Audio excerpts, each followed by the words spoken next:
Welcome to your deep dive. Today we're taking on a concept that's been hidden, maybe suppressed, and is now really powerfully reawakening, the divine feminine. It really is. Feels like it's bubbling up everywhere. Yeah, and we've got a fascinating stack of sources here. Everything from these really ancient mother figures, prehistoric ones. The Venus figurines and such. Exactly, all the way through to fierce warrior queens, powerful goddesses, and even modern calls for a different kind of leadership. A huge sweep of history and myth. So our mission is pretty direct. We want to unpack the divine feminine for you. What is it, really? Where did the reverence for it go? And maybe most importantly, why does embracing this energy, this current, create wholeness in your life, regardless of gender? Okay, yeah, let's unpack that. The quickest way to get at it, I think, and maybe the most crucial point, is that the divine feminine is this sacred, intuitive, creative current. It's life energy, really, and it's in all people. Right, not just women. That's key. Absolutely not. It's not tied exclusively to female biology at all. It's more like a cosmic energy. Think creation, receptivity, embodiment. Okay. And it acts as this essential counterpoint to what we might call the divine masculine. The other side of the coin. Exactly. So if you think of masculine energy as structure, action, logic. Doing. Right, doing. Then the feminine energy is more about compassion, intuition, that cyclical wisdom, the rhythms of life. Nature. And boundless creativity. Yes.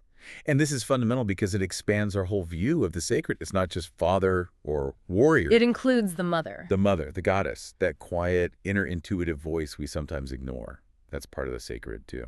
To really get why this resurgence is happening now, we kind of have to look back, don't we? Understand what was lost. You really do. And this is where it gets, for me, really interesting.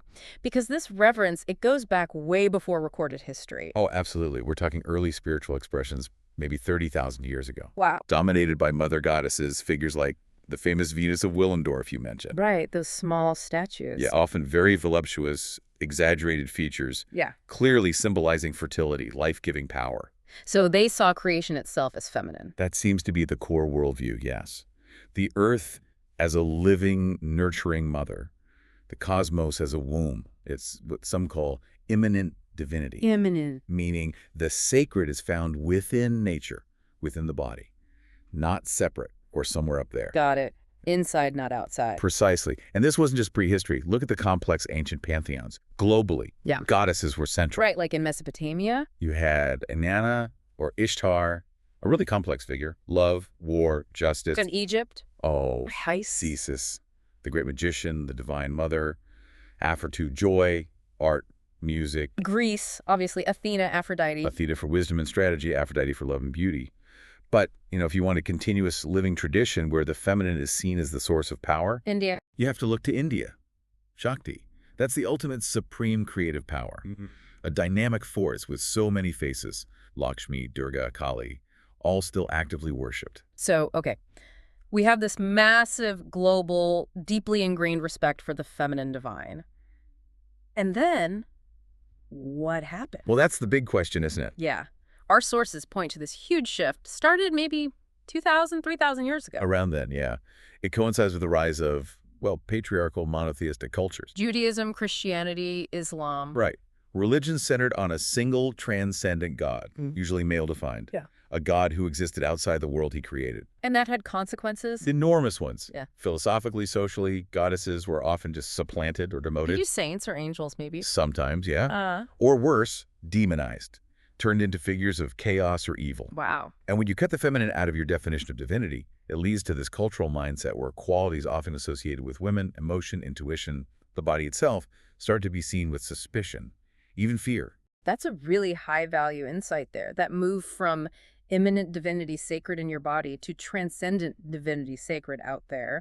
It resulted in devaluing the earthly, the feeling self. Exactly. And what's fascinating is how the sacred feminine still survived, even in these more rigid structures. How so? Well, in Christianity, look at the adoration of the Virgin Mary. She provided that compassionate, motherly face. Okay, yeah. And some mystics, especially like Gnostic Christians, they kept alive this idea of Sophia, holy wisdom, as a feminine aspect of God. Sophia, holy wisdom. But she didn't get the same traction as Mary, did she? Why was that? Too esoteric. Probably too esoteric, yeah. Too philosophical. Mary was more relatable, maybe. Familiar, acceptable mother figure. While Sophia felt closer to the older goddess traditions, perhaps. Could be. Yeah. Meanwhile, the suppression got very real, very physical. Think about the medieval witch hunts. Right, 15th to 17th centuries. A really chilling example of crushing feminine-associated knowledge. Herbalism, intuitive healing, women having spiritual authority outside the main structures. Dangerous stuff. Seems dangerous, absolutely. Yeah. Which is why this modern resurgence, fueled by archaeology, finding all these goddesses again, and the women's movement in the 70s. It feels like a big deal. It is a profound cultural moment. It's like this deep collective hunger to bring back the feminine face of the divine, to correct an imbalance, really. Okay, so that brings up a really important question for you, the listener. How do these two energies, divine feminine and divine masculine, actually relate? Yeah, because it's crucial to get this right. They are not opposites locked in conflict. Despite how it sometimes plays out in the world. Exactly. Despite how unbalanced human society makes it seem. Think of them more like partners in a dance. Like yin and yang in Taoism. Precisely like yin and yang. Yin representing the divine feminine, receptive, dark, intuitive, flowing. The container. Yes. And yang, the divine masculine. Yeah. Active, bright, logical, structured. The action, the direction. Right. You need both to create anything sustainable. You can't have one without the other. So let's break down the healthy traits a bit more. Divine feminine. It emphasizes being, presence, empathy, listening, really listening, patience, connection to cycles, like we said. It's the vessel. And the divine masculine. Emphasizes doing, action, clarity, decisiveness, assertiveness, structure, goal-oriented focus. It provides the direction. So why does integrating them matter so much for our wholeness? Because every single person contains both energies. The goal isn't dominance of one over the other. It's integration. Balance. Balance. Because imbalance is dangerous. We need to acknowledge the shadow side of both, too. Good point. We talk a lot about the shadow masculine. Oh, yeah. Hyper-competition, aggression, exploiting resources, emotional shutdown. We see that everywhere. But the feminine has a shadow, too. Absolutely. Think uncontrolled emotion, maybe passive aggression, codependence, chaos, or just a total lack of necessary boundaries or structure. That's also imbalance. Okay, that's a critical distinction. It's not just about softness good, strength bad. Not at all. It's recognizing that power without heart, without compassion, leads to destruction. Right. But heart without direction, without structure, can lead to inertia. Nothing gets done. So balance gives you what? Grounded compassion, effective leadership. Exactly. When they're integrated, the divine feminine brings heart and intuition to the intellect. It makes sure our actions are empathetic, mindful of community. And the masculine. The divine masculine brings direction and structure to compassion. It makes sure our nurturing efforts are actually effective, sustainable. This whole movement is about harmonizing these two essential energies within ourselves and society. Okay, let's make this more tangible then. Look at how the divine feminine actually shows up in archetypes, right? These eternal faces of power. Yeah, archetypes are a great way in. They show us feminine power isn't just one thing. It could be gentle, fierce, earthy, heavenly, all at once. Let's start with that source energy we mentioned from India, Shakti. In Hinduism, this is foundational. Shakti literally means power or energy. It's not just a goddess. It's the universal life force. An engine of everything. It drives all creation, all change, all movement. It's the dynamic force, often seen in relation to the god Shiva, who represents static, unchanging consciousness. So they need each other. Eternally interdependent. Can't have one without the other. And Shakti gets personified, right, like Lakshmi. Beautifully personified. Yes, Lakshmi is a great example. She's the goddess of prosperity, abundance. Wealth, yes, but critically, it's both spiritual and material abundance. She embodies that sweetness, that support of life. So not just money. No. She reminds us that true abundance is a flow, a cycle, receiving and giving. Okay. And it's cultivated through gratitude, through generosity of spirit, not through hoarding. That feels very different from some modern ideas of wealth. Now, moving west, ancient Egypt, Isis. Isis, a powerhouse. Great mother goddess, yes, but also magic, fertility, divine kingship. Renowned for her intelligence for strategy. Didn't she trick the sun god Ra? She did. Famously tricked him to gain knowledge and power. She knew how to work the system. And real rulers used her archetype. Absolutely. Cleopatra VII, the last active pharaoh. She didn't just inherit the throne passively. Yeah. She very intentionally identified herself as Nia Isis, the new ISIS. Why? To solidify her authority, her divine right to rule. It was a calculated political move using that feminine divine power. So that's the queen archetype in action. Exactly. Sacred feminine power used for leadership, intelligence, strategy on the world stage. She shows a woman can be the vessel of divinity and sovereignty, ruling with cunning and charisma. Okay, then we have someone maybe unexpected.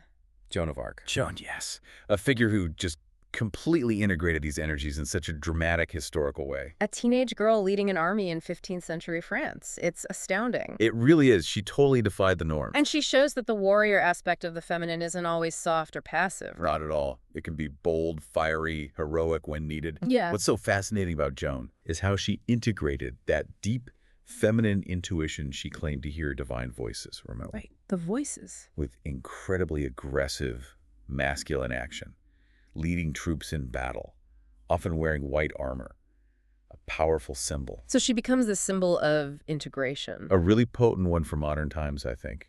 A kind of patroness for anyone feeling called to break out of limiting roles. She proves that listening to your inner voice Weird tuition. can empower you to do extraordinary things in the outer, goal-oriented world. So if we zoom out again, connect this to the bigger picture, this return of the divine feminine in modern society, Yeah. it feels like it's about healing something. I think it is, fundamentally. Healing a collective wound, a collective imbalance.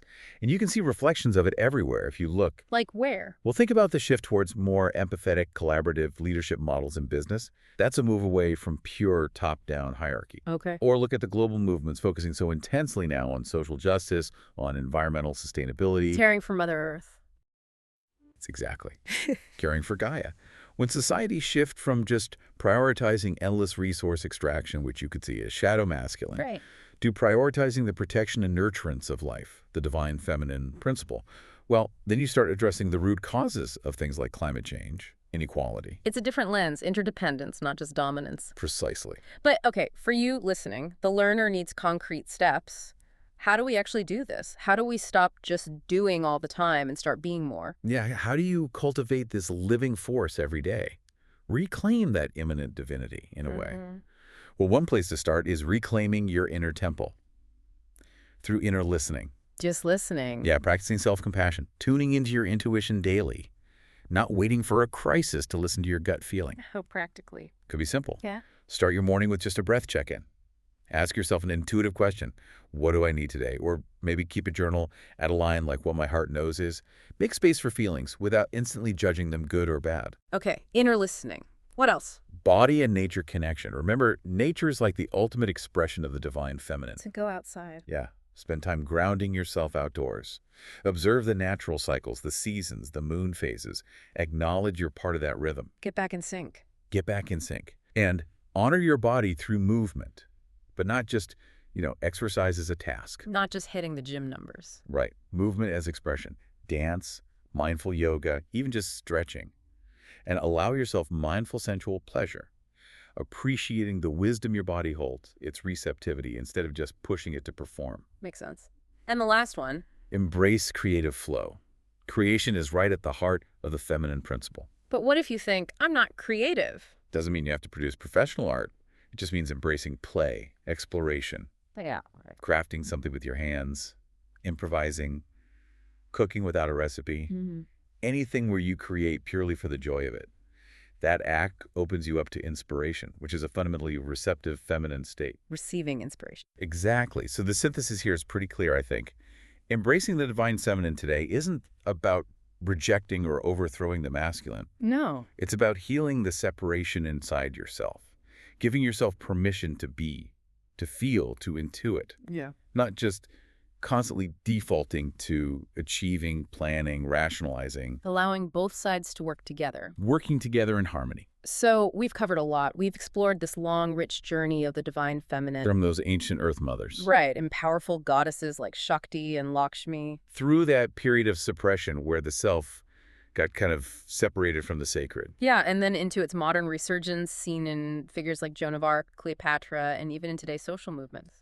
And ultimately, I think by honoring this more holistic energy within ourselves, we're reminded that things like compassion, intuition, creativity. The softer stuff. Yeah, what's often dismissed as soft stuff. Yeah. It's actually just as crucial to our survival and our flourishing as logic, structure, and strength. The goal isn't replacement? No, the goal is complete integrated harmony, wholeness. So what does this all mean for you, listening right now? If this feminine principle is fundamentally about nurturing life, fiercely protecting life, think like the cosmic mother Isis or the earth itself, Gaia. Here's the final provocative thought for you to maybe explore this week. What would it actually look like if every single decision we made, personal, political, professional, whatever, was first filtered through the lens of a mother's fierce, unconditional care for the well-being and the survival of her child? Wow, that's a powerful question. It is, isn't it? We invite you to find the courage and the compassion of the divine feminine in your own life this week.